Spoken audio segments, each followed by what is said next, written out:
Datorren ostiralean, Irunsens deituriko ekimen berriari hasiera emango zaio. Parte hartzaileek 5 denda bisitatuko dituzte, non zentzumerekin erlazionatutako proposamenak gozatu ahal izango dituzte gidari baten eskutik. Horrekin guztiarekin hiriko leku interesgarriak, merkataritza lehiakorra eta hiria bera ezagutzera eman nahi da. Ibilbidea ekoleku denda ekologikoan hasiko da. Bertan, Javier García Funezen kafean adituaren eskutik, usai ezberdinak ezagutuko ditugu. Ondoren, elkar liburu dendara joango gara eta txalapartaren soinu erakargarria entzungo dugu. Izan ere gure kulturako elementu oso garrantzitsua da. Jarraian, uingain surf denda bisitatuko dugu, eta ukimenaren bitartez, surf eta skate taulen elementuak ezagutuko ditugu. Hurrengo geltokia oso ezaguna den Brasil gozo dendan izango da. Txokolate maisu den Koldo Salinas bonboiak egiten ikusiko dugu. Ibilbidea Merkairunen amaituko da, bakaio eta sagardo dastaketa batekin. Eskaintza gastronomiko hura ostalariek parte hartzen duten Irun dastatu proposamenarekin bat egiten du.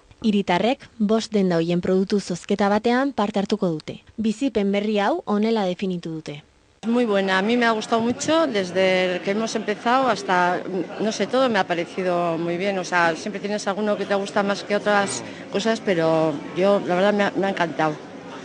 Bueno, yo creo que se aprenden muchas cosas que no sabíamos, desde el olor de los cafés hasta cómo se hace un bombón, de Salinas, no sé, cantidad de cosas nuevas que para mí ha sido una novedad y además me voy cenado a casa. Interesdunek parte hartzeko aukera izango dute uztailaren 22tik abuztuko 30 arte.